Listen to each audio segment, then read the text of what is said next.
Their seats. Bring it a bit closer. Morena, everybody, and we just ask the people to take their seats and welcome everybody to the last council meeting for this year on the 16th of December, and it's nice. Well, we're not sure whether they're going to be present or not. I haven't got any apologies. I'll come to that if you like, Councillor McPherson. Could I just remind you to turn off your phones and leave them to one side, please. And we will give you a break. We can't sort of predict, but we think a morning break around 11 o'clock, and morning tea will be provided. Welcome to the public. It's nice to have somebody here. And to the viewing audience at home, it's really important that we keep the engagement going. So I will begin, and I'm going to have the opening, the karakia this morning. So could all councillors please rise? And we can all say this, I'm sure. Tu te wa mai runga, tu te wa mai raro, tu te wa mai roto. Tu te wa mai waho, kia tauai, te mauri tū, te mauri ora, ki te katoa, haumie, huie, taiki. Now, have we got any apologies? Councillor Bentley's an apology? Please. Thank you. And, well, that's all. You are moving, Councillor Bentley?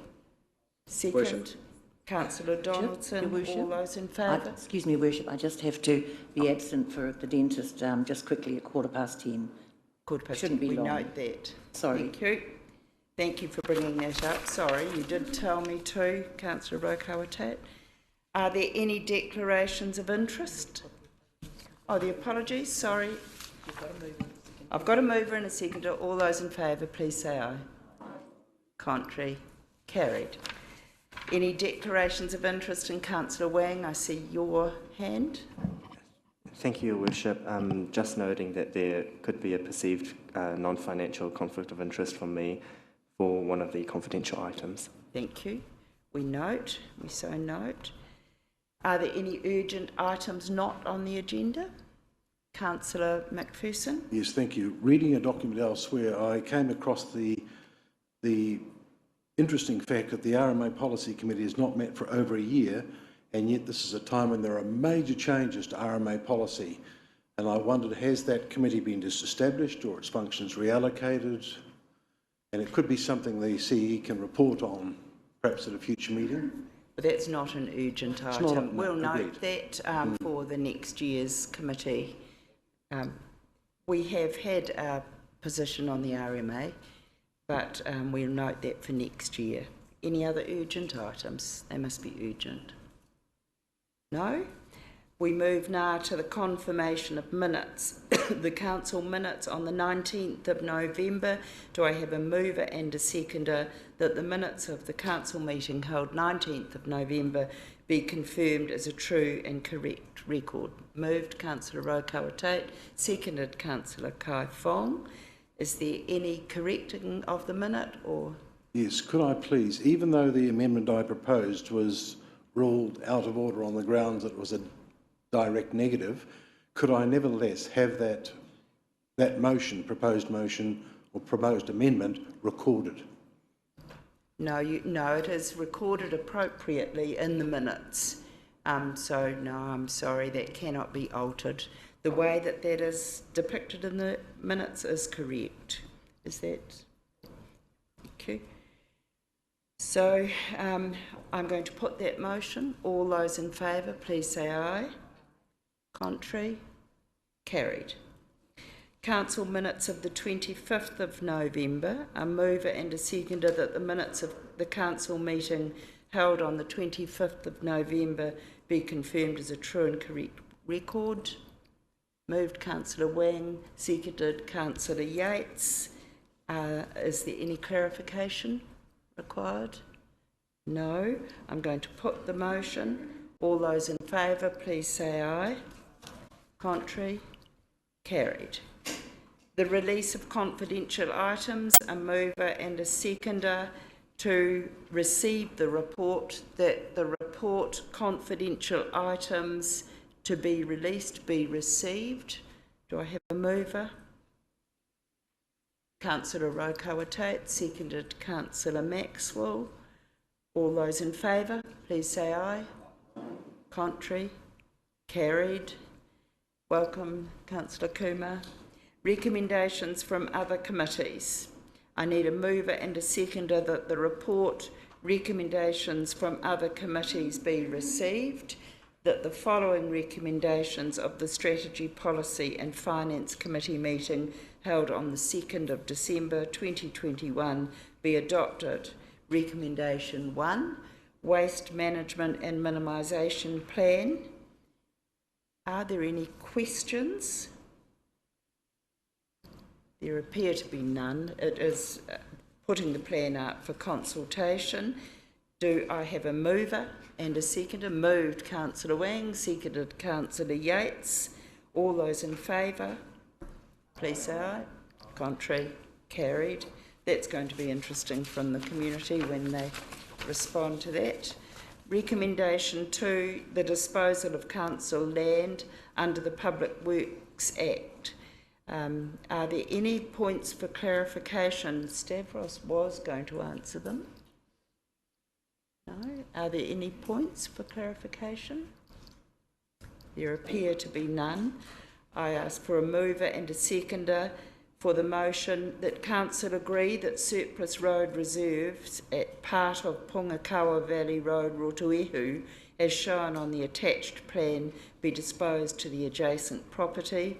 2, that Council agree that the road reserve at 145 Pongakawa Valley Road be adjusted in accordance with the attached plan to accommodate the existing dwelling. 3, that Council authorise Council officers to consult with the owners of Rma Parikarangi 612B3 block and agree on new road reserve boundaries that accommodate the proposed development. And 4, that Council approve the cost associated with these be met by the beneficiaries of the surplus road reserve. Are there a mover? Thank you. Seconder? Councillor Rotorua Lakes. Are there any questions or need for clarification? Yes, Councillor Donaldson. Thank you, Worship. Just clarification. I believe the issue raised by Dr Morgan of Te Tato Tiaroa around the original ownership of the Pongakawa to road margins has been looked into. I just wonder if perhaps Thomas, I know Gina's looked into it, but perhaps Thomas can give us a response on... It was more Gina and Stavros. Yep. I understand. Not here. And they're not here, but maybe the Chief Executive can... Yeah, we did question this, so...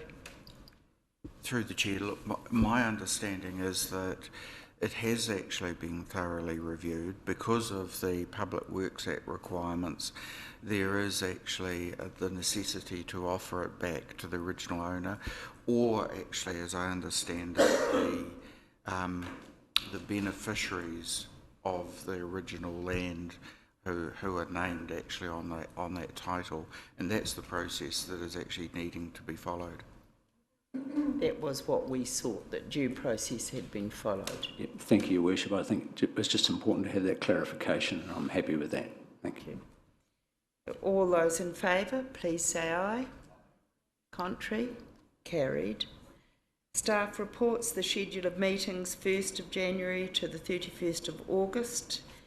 I need a mover and a seconder to receive the report, that the report schedule of meetings 1st of January to 31st of August 2022 be received. Move. Councillor Yates, seconded Councillor Kai Fong. All those in favour, please say aye. Contrary? Carried. Una, you were going to update us on the start time. Yes, thank you. So kia ora, good morning everybody. The schedule of meetings for next year came to council meeting last month, and at that time it was raised around the start date, the start time, bringing that forward by half an hour, and a request that we check in with our board members and partnership members also. We've had a little bit of feedback, and most actually from the boards and the partnership boards actually do prefer the 9:30, and one of the responses that we had was 9 a.m. So in order to progress and actually get a resolution today, we have put up in front of you what appeared to be the majority feeling from around this table at that meeting of 9 a.m. But we'll leave that open for you to discuss and decide upon in endorsing and accepting the calendar for 1st of January through to the 31st of August. Thank you. So does that require any request for clarification? Councillor McPherson? Yes, thank you, Chair. Through you, the people that were discomforted by a 9 o'clock start versus 9:30, did they give reasons for their discomfort that we need to take into account? Thank you.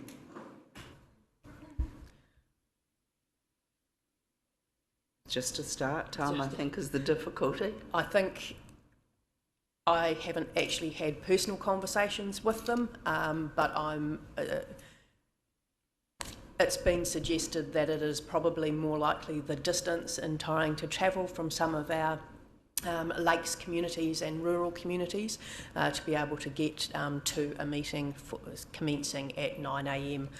Has been the reasoning in the past. And as Mrs Hopkins outlined, the majority around the committee agreed to a 9 a.m. start, but we did agree to go and ask the community boards in Te Tato. Yes, Councillor Rotorua. Thank you, Madam Chair. I'd like to move this. I believe that most of us are probably hanging around waiting for the extra half an hour before we start. And I think also that sometimes by 12 o'clock some councillors are anxious to get out. So, let's put some decent hours into the mahi and do the work required, and I'm happy to support this and move it. Thank you. So you're moving, seconding. Thank you. Moved by Councillor Rotorua, seconded Councillor McPherson, that Council resolves to adopt a schedule of meetings for the period 1st of January to the 31st of August 22 based on a monthly cycle, and the following start times are agreed to. Operations and Monitoring Committee meetings shall commence at 9, Strategy, Policy and Finance Committee meetings shall commence at 9, and the Council meetings shall commence at 9. We've got a mover and a seconder. You're going to have some discussion? Are there any more discussion? Yes, Councillor Yates. Kia ora. I think just for me it's going to be really hard for me to get here to a 9 o'clock meeting if that's starting as of next year. The challenges for me are work, obviously, and I do find just having that extra half hour to settle down is it's actually a good time for me to get present to the meetings that are before me. But I also understand my commitment as a councillor and will endeavour to be here on time, but I do have a real challenge with that personally. Councillor Wang. Thank you, Your Worship. I'll be voting against this, and the reason because speaking to the chair of, actually speaking to both the Rural and Lakes Community Boards, especially in the Rural Community Board, when it comes to certain times of the year, activities on the farm and, relating to farming can take up a significant amount of time, and that extra half an hour does let them be able to commute into town. Might even take them over half an hour to commute into town. But just that extra half an hour would mean that they would be able to attend in person rather than attending through Zoom. Any further discussion? Therefore, I'm going to put the motion. All those in favour, please say aye. Contrary? 1, 2, 3, 4 against, 1, 2. It's the. Would you like a show of hands so yes, that we're please. clear? All those in favour, please raise their hands. Against? 5. Okay, casting vote, Mayor. Oh, well, I'm in favour of 9 o'clock start. So it's carried. And that feels rather difficult for me, actually, but I start early and I'm raring to go. Right, we move now to the adoption of Council's annual report for the year ended 30th of June 2021. I need a mover that the annual report be received. Councillor Yates, seconder. Councillor Donaldson. All those in favour, please say aye. Contrary? Carried. Welcome, Thomas. And can I just say to you, having signed the letter this morning, congratulations. We've got there before Christmas. But now over to you to present the findings of the annual report. Thank you, Your Worship, and good morning, councillors, and Your Worship, happy birthday for yesterday. It's another year gone. Another year gone. It's a little strange, I think, at this time of the year to be adopting an annual report. We normally do this in October, but we are living in an interesting time at the moment with COVID, and unfortunately for the auditors of New Zealand, it has put massive resource constraints on themselves. So the good news is at 9:05 this morning, I received an email to confirm that we have had a clear audit At 9:05. and an unqualified audit opinion, which means that it's a clean audit, which is what we expect. Say that our auditors were also attending Regional Council meeting by Zoom, so they're trying to split between us and Regional Council. They may come at any time, so we'll just allow them into the meeting. I don't know how their time's going, but the time's yours now, Thomas. Yeah, I think they're planning on Zooming in at 10 a.m, but correct, the Regional Council is also adopting at the same time. So it's a little bit of a reflection before we go there, because at the time of setting the annual plan for the fiscal year that we're reporting on, and just remembering we're going back now 6 months to the end of the financial year, and the financial year that started on June 2020, so it is some time ago. And the annual plan for that and the budgets were set in Zoom, and I think that was our very first experience with regards to COVID lockdown. It was that very first lockdown, and we spent a significant amount of time discussing the issues, the impacts, looking at crystal balls and creating a budget with regards to continuing to do all the things that we needed to do for the community, but recognising the pressures that were there. And in particular, around the rates, it was reflected with a bit of a freeze in our cost base, and the general rate was set to 0%. And the only increase was really the targeted rates, which was tied to the Trilogy contract with regards to the looking after our sewerage networks and infrastructures. We also talked about rates deferment, and we went to the community and we allowed that, and we ended up deferring close to, I think, $1 million worth of rates for that 12-month period. And so it really was a challenging year. On top of that, we did reduce our revenue from fees and charges, I think to the tune of about $5 million, with a reflection of what we anticipated would occur. We got through that, but COVID did resurge itself during that time. During that, the housing crisis really did manifest itself as well, and you saw us as an organisation doubling down our efforts with regards to freeing up land and working with developers, and now you are seeing the fruits of that with regards to some of the announcements that have recently come through with regards to some really good, solid developments coming through. Community safety became an issue, at that time, and so we did increase our community patrols, looked at CCTV and put a program of work in place there. Three Waters reform was put upon us, and the organisation had to respond to information requests and a whole lot of other effort to respond to those requests. Our underlying capital works program was the biggest at the time. I think we were targeting about $107 or $105 million, and there were some really good projects in there. Due to some geotechnical challenges with the museum, there's been a bit of a delay there, as we've talked about before, and for the Performing Arts Centre, we obviously ran into that challenge recently with regards to asbestos and those internal walls that came as a little bit of a surprise as the contractors peeled back the layers and found just how bad they were, which wasn't anticipated. On top of that, we revalued 45% of our asset base and 63% of our infrastructure assets, which is quite an undertaking. And also we closed off from an internal process perspective, probably the final piece of the puzzle for us with regards to reviewing and updating our underlying asset management systems. Some of you who have been here for a while might recall that years ago we probably had 6, 7, 8 different asset management systems, and we've spent time bringing them together and cleansing them. And to put it into perspective, those asset management systems record well over 100,000 assets that has to be maintained.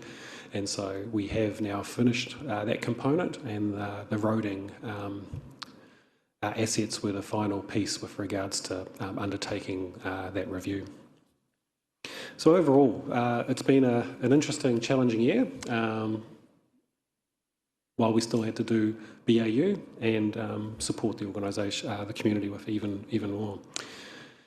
So the last time I was in front of you with regards to the operational result for this year, bearing in mind the last few O&M meetings that I've talked to you about has been about the current year, not the year that we're just about to close, was reporting the 11-month May result, where we were tracking about 440,000 behind budget. And we talked about for a while the challenges that we faced. So our revenues were up because we were receiving MBIE subsidies for work creation and work supporting, say, the Three Waters reform and such, but also our expenditure was up as well with regards to undertaking that work, but also responding to some of the challenges. So removing the floating wetland from the lake was one, the landfill legal challenges were the other, the inner city security was a further one, and then the efforts going into locality planning, economic recovery, and in particular the housing challenge ahead of us. So I think the very pleasing thing was, in a year where we anticipated our revenue from fees and charges to be well down, you'll see there that it actually tracked at that time slightly better than budget. And so what we do is we roll forward to giving you the same view with regards to how June ended, and we did go from a $440,000 position behind budget to about $521,000. So to put that into context, is that's well within 0.4% of the actual budget. So in a year of uncertainty, in a year of challenges, in a year of having to respond, for the organisation to respond that way and end the year within 0.4% of the fiscal envelope is, I think, a very solid result. And in particular, when you look at our revenue streams were well ahead of budget, and our expenditure reflects us responding to the challenges that the community was facing. And so then what I then do is, as accountants coming along at auditors, and we take that result and then we do turn it into something else. But in particular, during the year, we report a result that actually doesn't include all our revenues, and that's our capital revenues. And so we don't include things like NZTA subsidies that subsidise our roading programs and such other things. And so we bring them in. And the reason why we don't talk about it during the year is because those revenues can be very lumpy, and so therefore it can therefore show significant swings from month to month in reporting the result to you. So hence why we exclude them to show the true underlying position. And so we take that operating deficit, we did a few more adjustments with regards to pre-audit, and the result got us slightly a little bit better. And then we add in $20 million of capital revenues. And so underneath of it all, we do have an underlying surplus of $7.9 million against a budget of 26.9. The difference there is purely, obviously, that small variance to budget that we talked about before. and approximately $19 million worth of capital revenues that we don't recognise yet because we've either received it but we haven't done the work, or we haven't done the work yet and we haven't received those capital revenues. And it's predominantly tied to the museum and to the Performing Arts Centre, which is obviously two projects that have been partially deferred into this fiscal year. So I'd just kind of like to reiterate that underneath all the numbers actually is a solid, strong, good underlying surplus for a difficult year. Happy to answer any questions to there, if you have, before I apply what we do with the auditors to the result. No?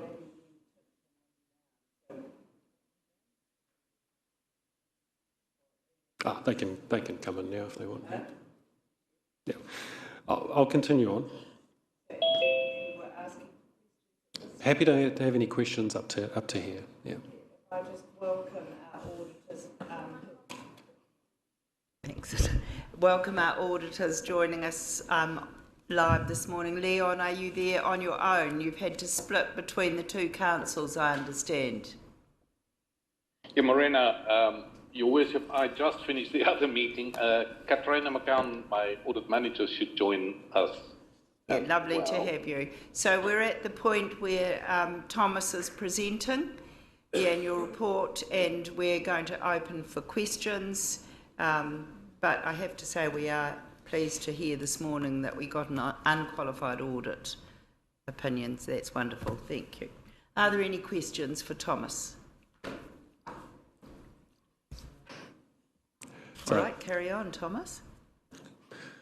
So then what we do is we take that underlying surplus and then we go through our end of year process. So I talked briefly at the start around the revaluation of our assets and how 63% of our infrastructure assets have been reviewed.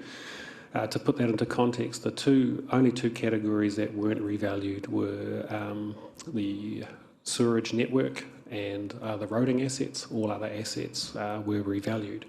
As a result of that revaluation, and you can imagine revaluing assets at a time when the world is a little crazy, inflation is running rampant, demand for resources is high, what we have seen is we've seen a significantly higher revaluation to those assets than we expected. And as a result, depreciation costs have also increased. So we have seen a $9.9 million depreciation increase. Now,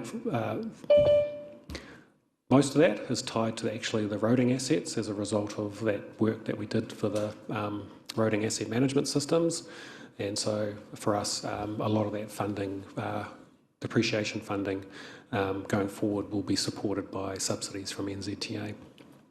In addition to that, as we did that final tidying up of the assets, there were a further $5.2 million worth of assets identified that were quite historical and no longer existed, so they were written off.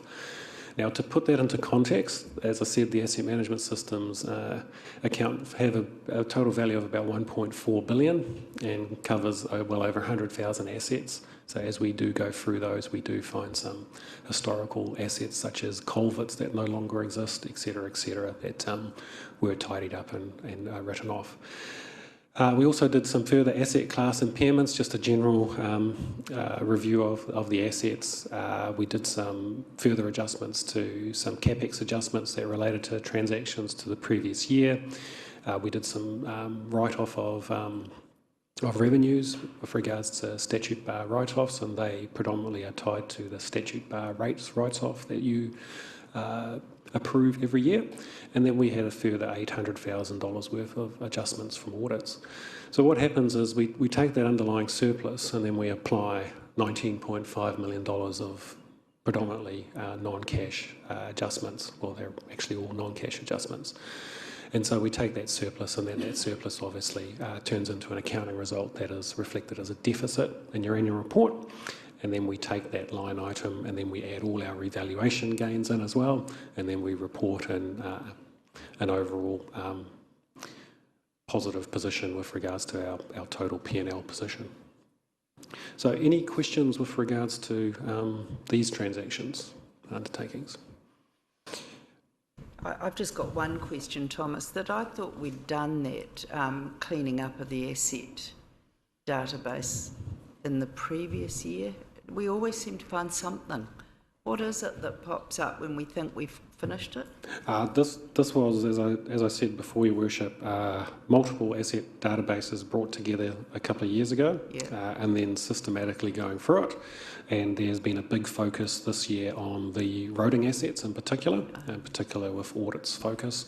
And so those adjustments as a result of predominantly the roading assets changing.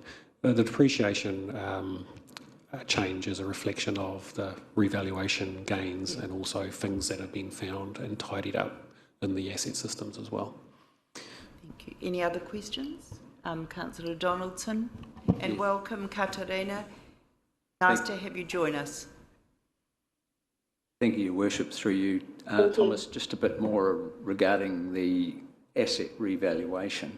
And I guess it's mainly informing Council with a view to the annual plan next year and how we, consider the funding of depreciation. So when the district is revalued, all our commercial and residential properties, is that a separate exercise, because that's done every 3 years, to us, Council, revaluating its assets?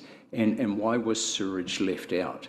Because our sewerage is, we know from Stavros's earlier presentations that we've got incremental improvements to make and some quite large commitment to improvement in that space as well. So definitely a different exercise from the capital value revaluation of our district. Why are they not all done at once? Well, A, it's a significant piece of work. B, we don't do every asset class every year. And there's a program of work with regards to pretty much every 3 years you cycle through these. You also do an assessment with regards to seeing if the anticipated valuation movement is going to have a material impact on our result, and then we make a decision as to whether we need to revalue them or not. But predominantly there's a program of work and a cycle, and we stick to that. It just so happens that this year a really big portion of our asset base has been included. And Councillor Rotorua. Thank you, Madam Chair. Bringing all those systems together, Thomas, is there any other advantage? Can you do anything else with that system? Does it tell you anything else? The system itself is the main tool that our organisation uses to understand the condition assessments of our assets, locations, all those sorts of things, and is used to actually track work orders against it so they can understand work done against assets, and pretty much is the main tool used to maintain and replace our assets. Could we do more with it? Probably, with regards to sharing of information publicly, and that's, I guess, that journey that we've talked about with regards to the digital enablement, and therefore what is the future value and use of that data for our community. Yep. Thank you. Because I think it would be useful, when there's a big expenditure coming and something, I think the community actually, the Three Waters has put the focus on our assets, etc., particularly in that area, but I think it might be good for the community to clearly understand that we do own significant assets, but also they have to be maintained, and that we are monitoring and observing and all of that sort of thing with the system that we've got now. Yep. Councillor McPherson. Thank you. A very simple question. How is the deficit to be funded? Well, the good news, Councillor, is, as I said, is that underneath of it all is actually a cash surplus, and that the deficit is a reflection of non-cash items, and so we don't have to fund non-cash items. Yep. Simple answer, really, isn't it? Yep. Any other questions? No, there appear to be none. Carry on. Tom. So then going into obviously there's three legs. There's the operating result, there's the capital works program with regards to what we delivered, and then there's our overall debt and cash position of how you bring these all together. And so as I said before, we entered the year undertaking a capital works program of just over $100 million, and we ended the year with a spend of $67 million. So about 40% of that was increasing our levels of service, so that's obviously improving on our asset base, and 28 million was on renewing and looking after the existing infrastructure. I think the pleasing thing overall with regards to the renewal work, an incredibly high completion rate, 90s to 70%, and I think where maybe like as in the water it's 74%, some of that was because of the priority given to levels of service improvements and improving the network, and you can take the opportunity of when you do levels of service improvements of doing the underlying renewal work as well, so you're doing both at the same time. And on top of that, great progress with regards to the completion of the Waka Forest project, making good ground on the Performing Arts Centre, and obviously a lot of other capital works undertaken as well. So the main difference between the budget and the actual spend there is a reflection of the number of those projects with regards to being deferred into this current fiscal year, and those projects are now well underway. On this aspect, CapEx. Thomas, are you surprised that you managed to complete, well, Council managed to complete such a high percentage of road improvements? It's been such a difficult year.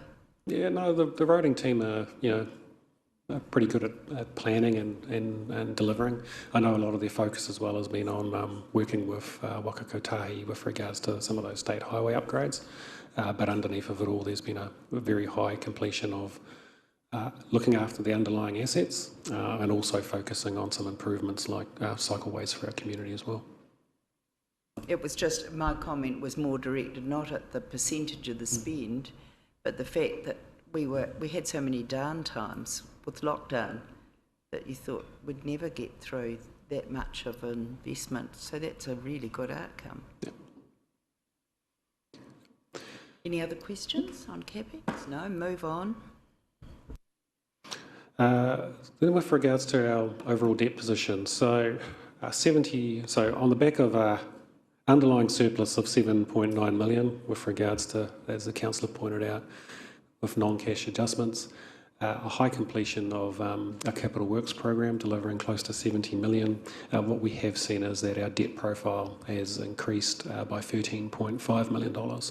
So what this highlights is probably a very prudent use of our debt during a difficult time, and with that debt being there to support our capital works program, and that our operations were funded sufficiently from operating revenues.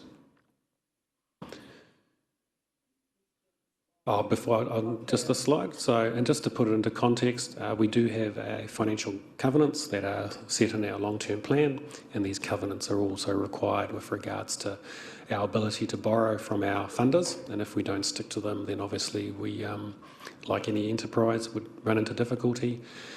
With regards to our overall debt limit, 162% against 225, and as you recall, that limit was lifted as part of the latest LTP. Net interest as a percentage of total revenue below 20, and it's at 4%, and the next one's 6, and our liquidity availability. So as you can see there from those measures, that we are well within the requirements set upon us. So with that, happy to have any questions. Councillor Donaldson and then Councillor Kumar. Thank you, Worship. Through you, Thomas, great to see those 4 green ticks there. The debt to revenue, because I know our revenue has increased in this report, and I haven't had time to dig right into the annual report, but you've probably got off the top of your head.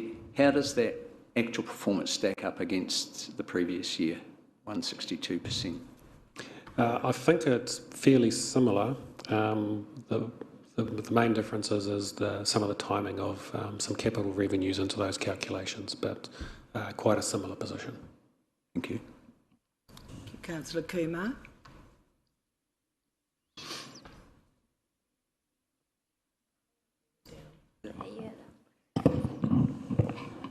Thank you, Tanya.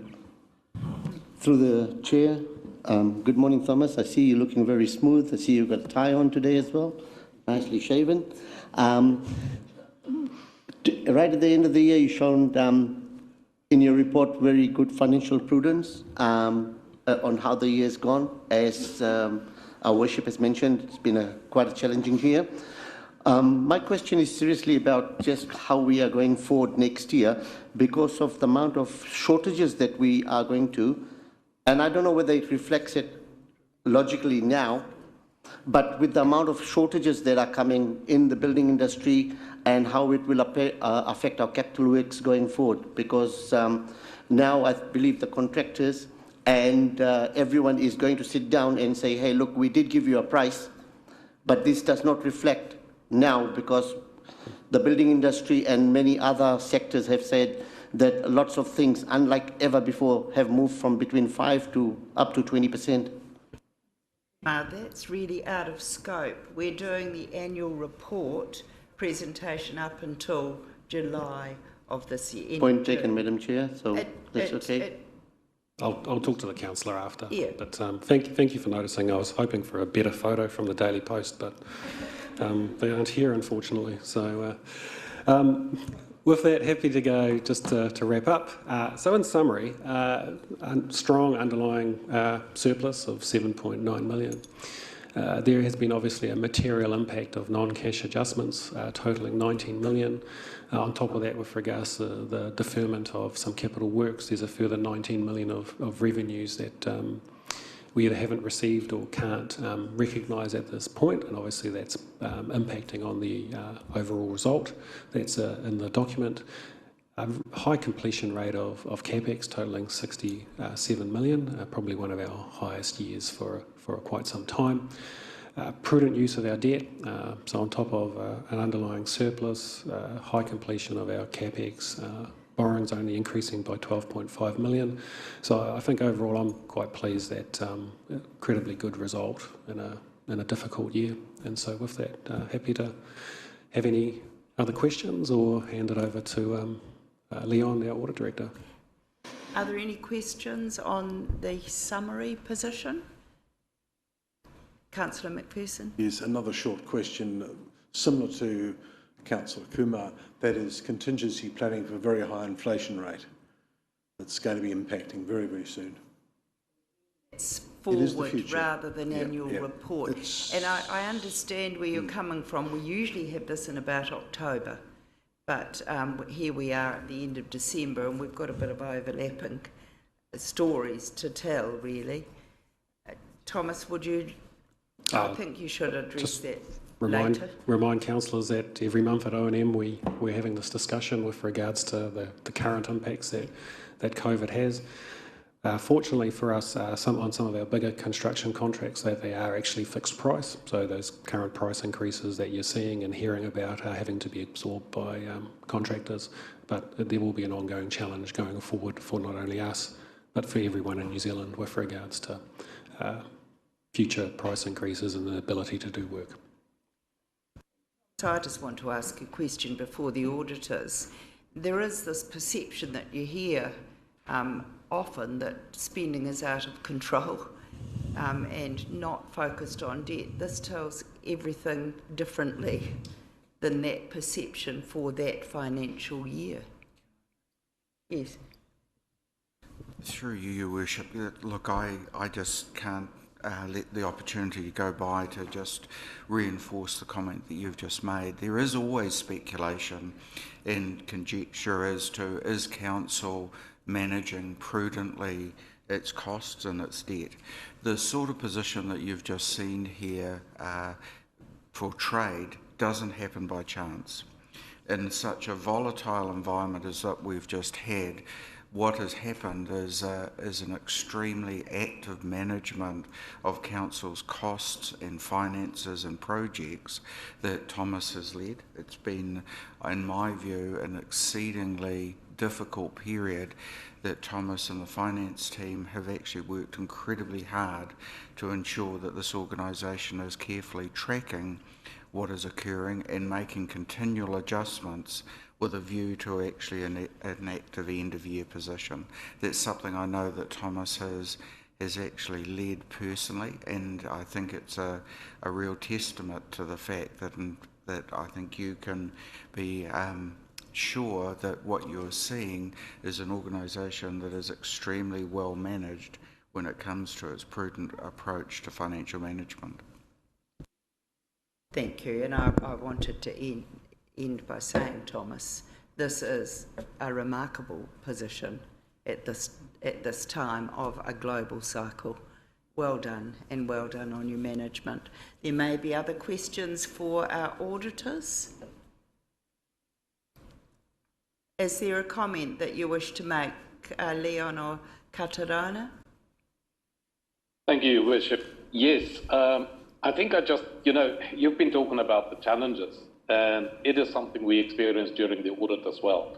Both Katarina as well as my assistant manager, Wendy, are based in Hamilton, and they were quite under lockdown for quite some time. So we had to complete this audit under this COVID impact, auditor shortage, but also the lockdowns that impacted them.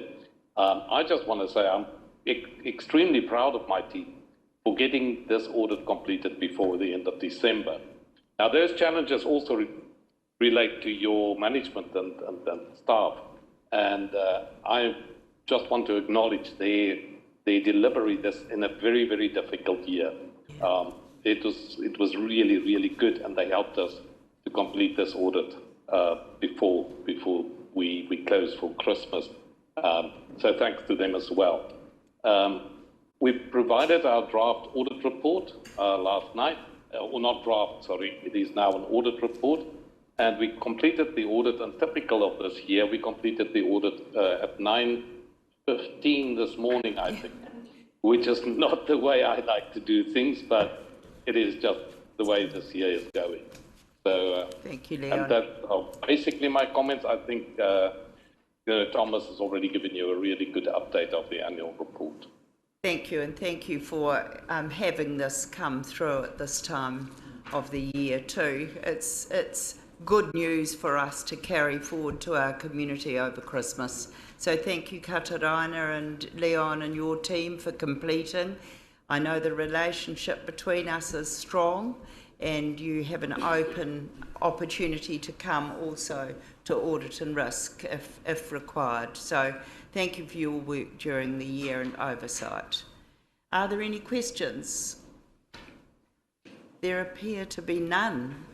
Well, so I'm going to ask for a mover and a seconder that the Council resolves to adopt the audited annual report and the audited summary for the Rotorua Lakes Council for the year ended 30th of June, and 3, that the Mayor and Chief Executive be authorised to sign the letter of representation of compliance section of the annual report. Do I have a mover?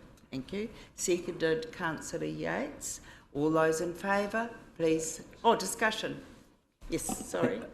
Thank you, Worship, for the opportunity. I just wanted to make a couple of comments. And I agree with you that this is a very solid annual report for what has been a difficult year, Your Worship. I do note in Thomas's presentation report that we're currently retaining our stable Fitch credit rating of AA-, so that's encouraging. But I think the big story here for me is the completion of capital projects has been very encouraging in what's a difficult year, and this was brought home during the tour of Sir Howard Morrison Performing Arts Centre. The supply chain challenges, the lockdown challenges, some of our other projects around wastewater where we can't get consultants out of Auckland or Hamilton to come here and complete on-site work. So that's, in my view, a tribute to our project management team, but also to the contractors that we have employed on these capital projects. And I just think we should acknowledge a great job and an outstanding performance by them in a tough year. So that's my only comments. Thank you, Your Worship. No? Nobody else? Well, I do want to congratulate you. You're a hard man, Mr. Colley, and I'm very aware of how tightly you manage the finances of council, and that's a good thing, and there's good healthy tension. I'm also pleased that when we look back on that year, remember we talked about Build Back Better, and I was pleased that we looked at the rates relief too. I thought that was something that helped our community, because you've got to do those things that actually help the community through a real crisis, and I want to thank you for that. And it was quite interesting to see that not many actually appealed on their rates. So that shows, there was the right to appeal and have their case heard by Mr. Colley, but it shows, though, that we've got to be very mindful of the spending pressures on a community that's in a very tight situation. When you heard the other day that 72,000 people lost their job in tourism and hospitality, you really do get that in proportion. That's our community. So a big hit for our community. But thank you, Thomas, for that side. And I too congratulate you for getting the revaluation done, even though it had increased, it added to our position. But it's good that that work continues on, and that we're in a sound financial position. And that is going to be very important going into what is going to be an election year next year. So well done, Thomas. You've certainly fulfilled your role as a Deputy Chief Executive. Well done. I might just add, thank you, Your Worship. I generally have the brickbats and the bouquets. I think in this case the bouquet does go to the team that supports me. So they definitely deserve that. Right. So we've finished the discussion. All those in favour, please say aye. Contrary? Carried. Carried unanimously. Do note Audit New Zealand, and good luck with your staffing pressures too. We're very aware that churn is happening all around the country. And once our international borders open, I think we'll all see a little bit of a relief. Thank you. Have a wonderful Christmas. Thank you, Ka kite. Right.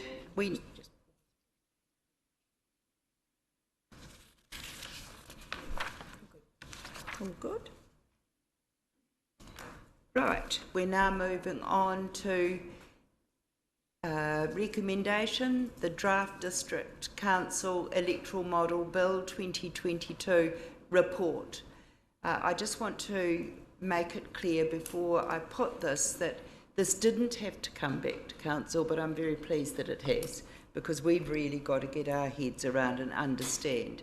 Remember, this was an instruction to the Chief Executive to get moving very, very quickly. Don't know how you've done it in time to get this bill before us today. So thank you for that. I need a mover and a seconder to receive the report. Moved Councillor Yates, seconded Councillor Tapsell. Thank you. Are there any, who's going to present the report, Ju? Oh, sorry, I'm going to put the motion to the vote. All those in favour, please say aye. Aye. Contrary? Carried. Right. So good morning, it's me. It's me.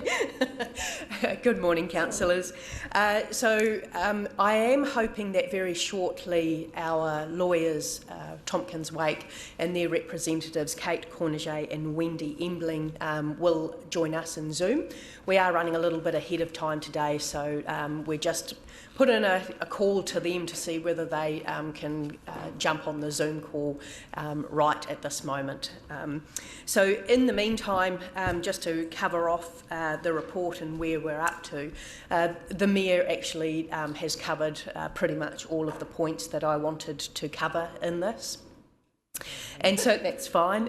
And then just to reiterate that following Council making the decision on a model on the 19th of November, an additional request to the Chief Executive was to pursue the local bill, the write-up of that, based around the Council's desired model, which we all know currently at this time we cannot pursue that based on the rules of the Local Electoral Act.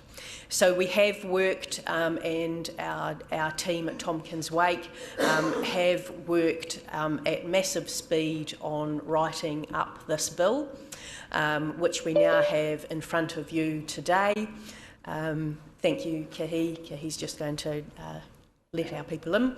And so with your support today, we intend to take this forward to the next steps of its notification and its lodgement with the parliamentary officers. The bill has been shared with our partners, Te Tātou, and has been shared and looked over by Te Taru, and he has provided his support of the proposed bill, local bill, to us also. So just popping up on screen right now is Kate Corniget. Welcome, Kate.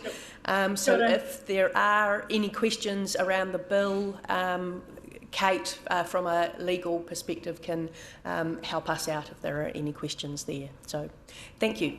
Open for questions. I also add that Toby Curtis has been informed of what's in the bill, and he's delighted and wants to come with us to Wellington to present with Te Tātou, so great support shown. Kate, are you open for questions or anything that you want to say?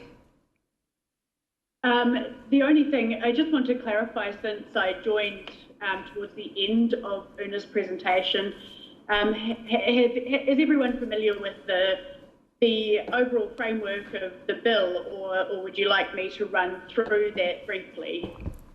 I think run through it, because the public like the live streaming, and then they'll understand where we're heading as a council.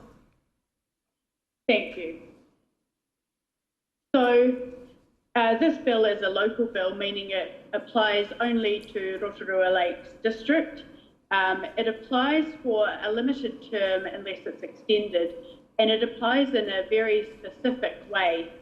So what it does is to enable Rotorua Lakes to adopt its preferred representation model for the first two triennial general elections from the date that the bill is passed. There is provision for it to be extended by order in council following a resolution by council, and that would require going back to the community and reconsidering whether the model is fit for purpose and whether it has applied effectively for the two triennial general elections that it applies for. The reason that the bill simply, entrenches the preferred model, the which provides for 3 Māori wards, 3 general wards and 4 at-large seats, is because that is the simplest way to take the process out of the Local Electoral Act without creating complicated flow-on effects. Yeah. And that's because this model will receive oversight through the Select Committee process, which justifies it not having gone through the ordinary Local Electoral Act and Local Government Commission process that is currently underway for the model that Council adopted but would prefer not to pursue.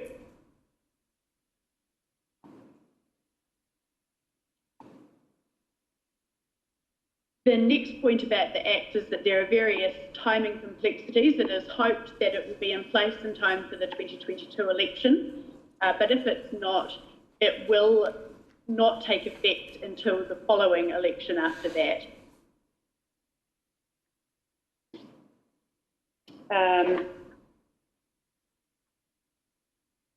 And I suppose the other key things to point out, first, that if the bill is passed, the current process that's underway for the electoral model that is in place will come to an end, and that's because it will be replaced by the process that the bill has gone through as part of the parliamentary process to get it from a local bill to a law.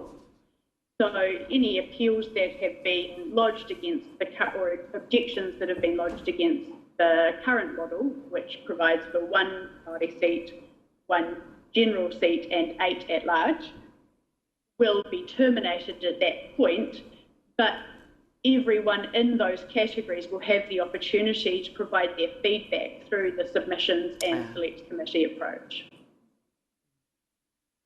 The last point to just draw your attention to is that the bill specifically confirms that nothing in it limits council's right to partner with local iwi, including Te Tato. Is there any questions around that structure or the technical way in which the bill will work? Yes, Councillor Tapsell. Thank you, Your Worship, through you. And it is a technical question, but I just wanted to ensure for the Rural and Lakes Community Board that the one member appointed by council will be able to come from any ward. And I just asked that because there was a concern previously that a councillor may only be appointed from the general ward. So just confirming that council will be able to appoint anyone. It is quite a valuable role to connect our Rural and Lakes Community Boards to council. Yes, there's nothing in this bill that limits those appointments to the general ward or to the at-large seats. Thank you. Thank you, Madam Chair. Just through you, because we're now bypassing the oversight, if you like, in terms of the Electoral Commission with this model, we... point of order. Because we're... Do you want that clarified? Oh, sorry. So because we're now going to a local bill rather than under the current 811 model, which is going via the objection process and through the local government commission, in this process here, does it mean that if there are objections, it's only via the submissions process from the public and potentially the local government commission? Because we are now sidestepping, if you like, the Electoral Act in terms of some of the principles around fair and effective representation, how Māori are to be consulted and represented. Yep, so the current process will continue unless and until the bill is passed. So there will be a time when the parliamentary process and the current local Electoral Act process will be continuing in parallel. But yes, if the bill is passed and passed in time for the 2022 elections, the other process will come to an end. But what we would expect is that anyone who had submitted as part of that process would, consider whether they wanted to submit on the select committee process, and the local government commission would have the ability to make their points heard as well. That's clarification. I can see where Councillor Kai Fong's coming from. You've got a parallel process really running at the moment, and one is still standing, you say? That's right. So at this stage, the deadline for objections to the 118 model or the 811 model is next week, next Monday. And so that process will continue, but it will only relate to the objections to that model, and it won't get into the substance of, for example, the 334 model. Thank you, Kate. If the bill is picked up, there will be the process through the select committee to make the entirely separate submissions on the 334 model and the appropriateness of the local bill and the way it's drafted to accommodate what council is trying to achieve.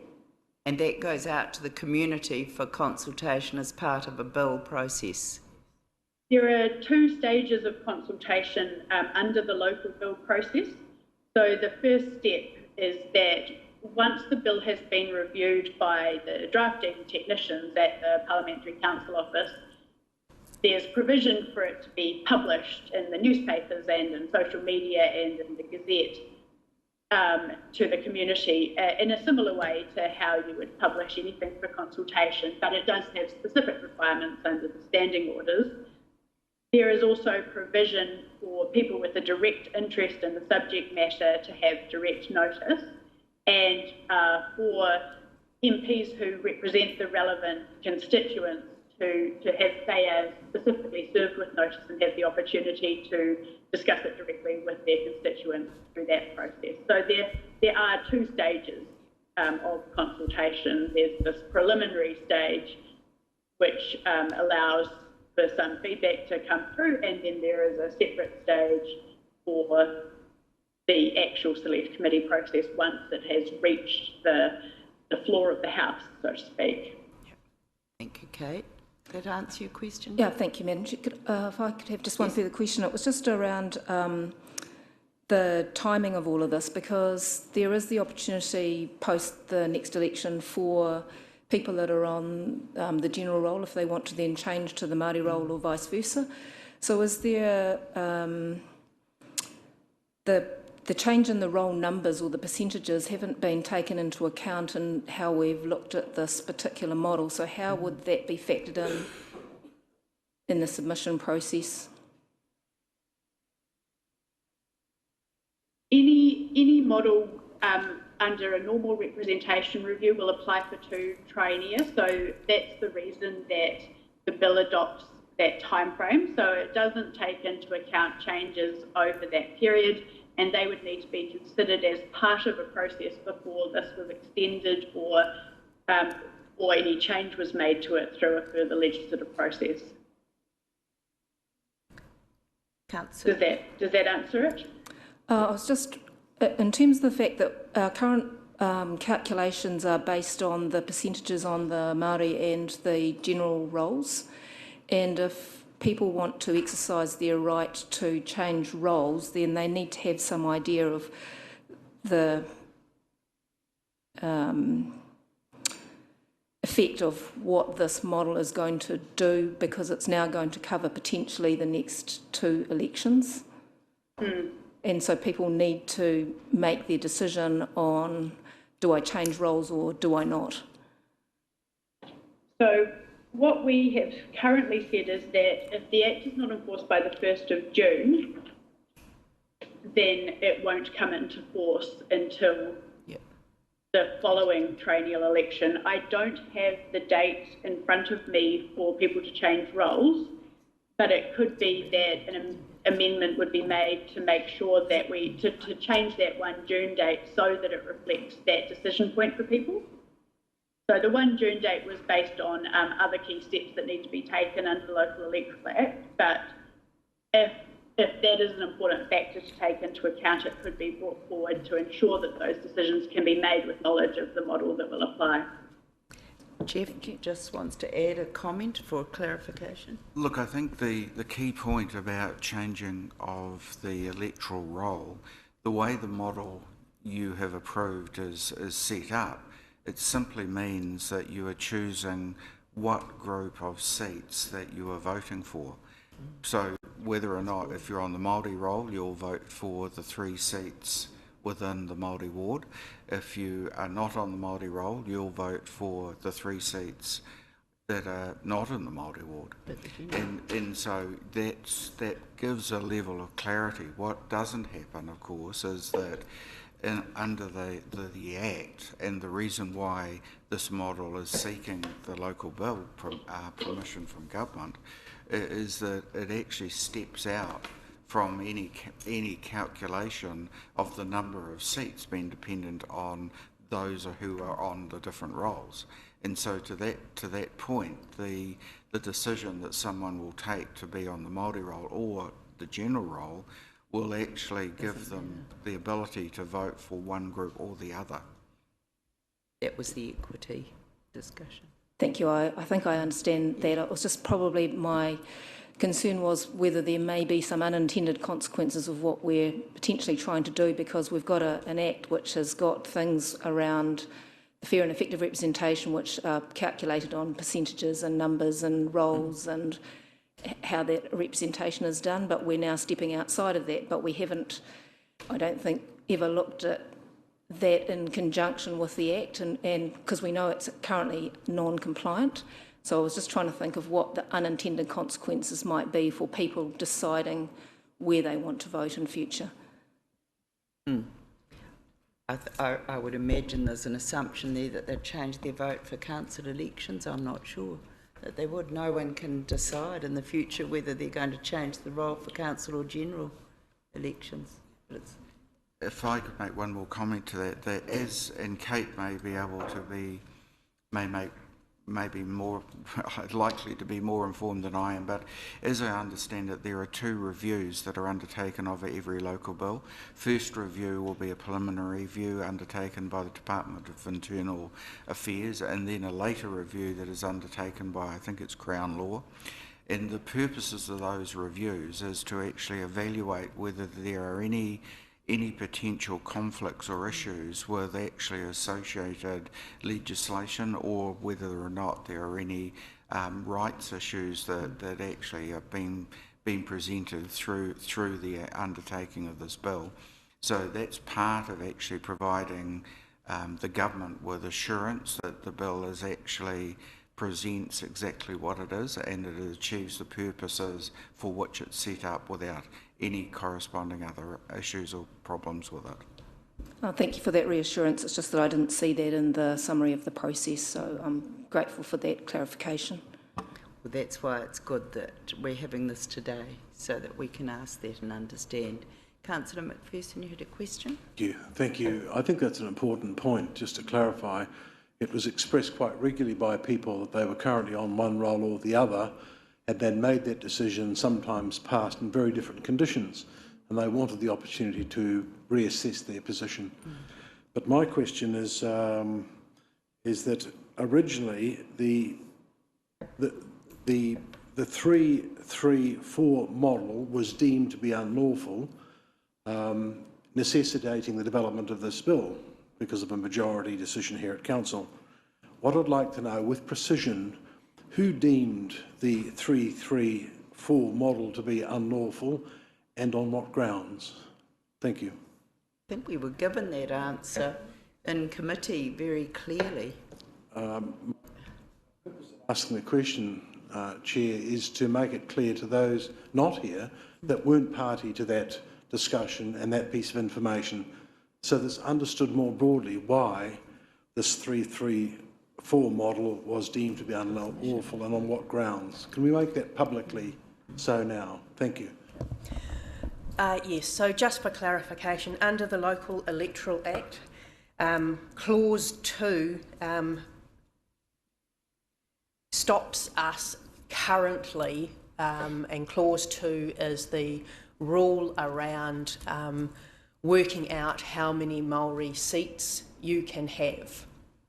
So when we looked at the 3-3-4, that model is prohibited by the Clause 2 of the Local Electoral Act.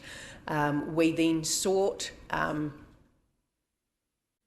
confirmation from the Local Government Commission, who said the same, and subsequently working through with our lawyer, and you heard it from Lachlan Muldowney when we came back to Council on the 19th of November, I think it was, when we ran through why then the 118 model was put forward to you and how to continue to pursue the desired model by looking at going through a local bill process.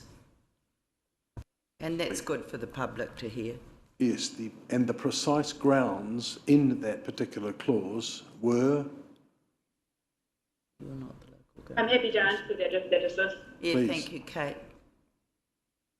The clause in question has a specific formula set up to determine the number of seats.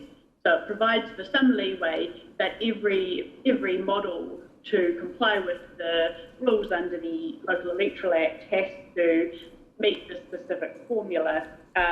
It's a little bit complicated to explain because it's set out algebraically, but it requires very technical compliance with the number of Māori constituency members relative to the electoral populations of the Māori and general electorate respectively. And as other members have said, I suppose that all I want to say is that the reason it's unlawful is because of the specific formula in the bill and not because it falls afoul of general principles or any concerns around the decision-making process. It simply doesn't meet these technical requirements. On that point, the other thing I'd like to say about the local bill is that there is precedent for a local bill to change representation arrangements for a community, and the current provisions in the Local Electoral Act are partly based on a local bill that's existed for Bay of Plenty Regional Council since around 2004. So it's not unheard of for a special arrangement to reflect the needs of a community, even if it doesn't meet the requirements that has been sort of accepted for the whole country. Thank you, Kate. If I could clarify, just one more question. Thank you. So, to summarise, the unlawfulness was determined in terms of it not satisfying the direct proportionality of seats, between seats, and the relationship it has with the proportion of people that are on one roll or the other as a proportion of the total electoral population. It didn't satisfy that criterion, therefore was deemed unlawful. It's correct, is it not? We've got Gina looking from the wings. Gina, can you help answer that question, Councillor McPherson? Yes, Councillor. The reason why a local purpose bill is required is to change the law, which is inadequate for what the council was seeking to achieve. So that is the reason for it being but for the legislative framework to be changed, is that the current law doesn't meet the preferred outcome that the council was seeking to achieve. What I'd also say is that this is not an unusual process. There is currently a bill, a local bill, in the House at the moment, I think in select committee stage, addressing a direct appointment by Ngaitahu to the Environment Canterbury Board. So these are not unusual situations. With respect, I did not argue or question the degree to which it was unusual. I simply wanted to make the point that the unlawfulness was determined by it couldn't satisfy the direct proportionality requirement. Full stop. And if we agree to that, we can move forward. Thank you. Are there any other questions? Thank you, Madam Chair. Just through, maybe to you, Madam Chair, you mentioned earlier that Tato Te Taru support this. I know it was very fiercely contested and debated, and they had an alternate, was it? It has not been known to us, and I just need to seek clarity as to why Tato now support this. I can't speak for them, but I can assure you through Gina and the Chief Executive and myself, we meet on a regular basis with Te Tato, and that's the assurance I have received. Gina, do you want to speak to that? Yes, so my understanding is that Te Tato still oppose the 118 model, and they will, they will intend to follow that through. However, the principle of 50-50 partnership was something that was recognised in their submission and something that they support. The particular model that is the preferred model, I think, if that can be achieved, would satisfy both their strong desire to have 3 seats from the Māori ward, as well as those principles around recognition of the treaty and the Fenton Agreement. So I think it's a challenging pathway to get there to achieve the end result, but the discussions that we've had with Te Taru were that the priority is around the 3 seats, and recognising that the preferred model achieves that, as well as making a difference in terms of the other principles expressed by mana whenua. So supplementary to that, I believe that, as Gina has indicated, that there's an understanding. Have they released a statement saying that they support this? As a part of the board, Councillor Kumar, the relationship's built on very high trust and frequent face-to-face meetings, and I take their support as a given. Can I speak in answer to that, Yes. Your Worship? So the AGM of Te Tātua Te Ara was held on Tuesday afternoon. Councillors Tapsell and Kaifong were present, and I was present on the live stream, the Facebook live stream, and it was reinforced at that they do support the 334 model. They will appeal the 118, but they do support the 334. Just one more comment. Well, you have had no, it's questions for clarification. I can confirm that Te Tātou's position is indeed to support this bill. We know that, yes. It was I heard affirmed that at the AGM. directly yesterday. Thank you. Well, they did affirm it at the AGM publicly.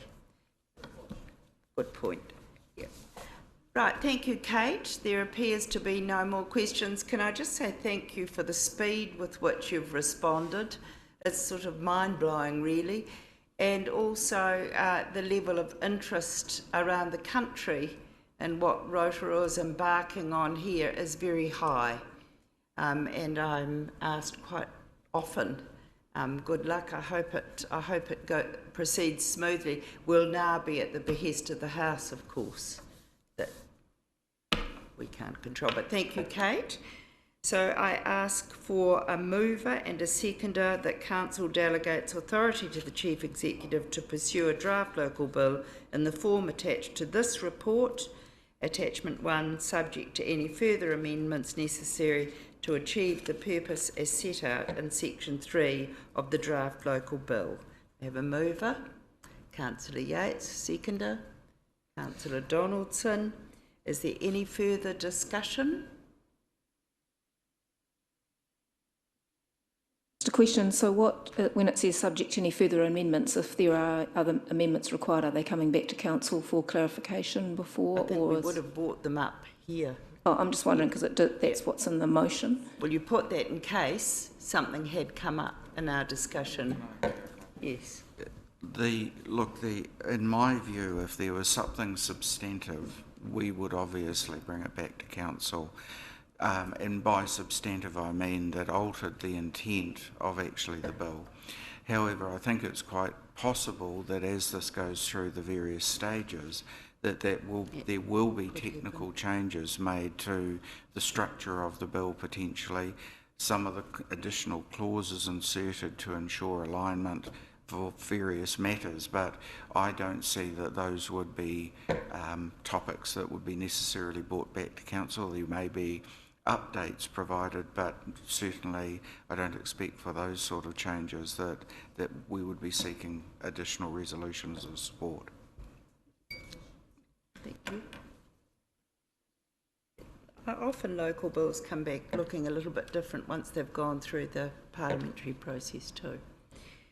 All right, I'm going to put the motion to the vote. All those in favour, please say aye. Aye. Contrary? You want your vote recorded against? Councillor McPherson and Kumar. The vote is carried. Well done, Kate. Great to have got here. Now we're going to really get DIA spinning, and I'm sure we'll get the support of others who are interested. Thank you. I now need a resolution to go into public excluded, and then we'll stop for a cup of coffee. I'll advise that there are 4 items for consideration in public excluded: the confidential minutes from Council meeting 25th of November, recommendations from other committees, confidential items, a minor stormwater works contract and code of conduct.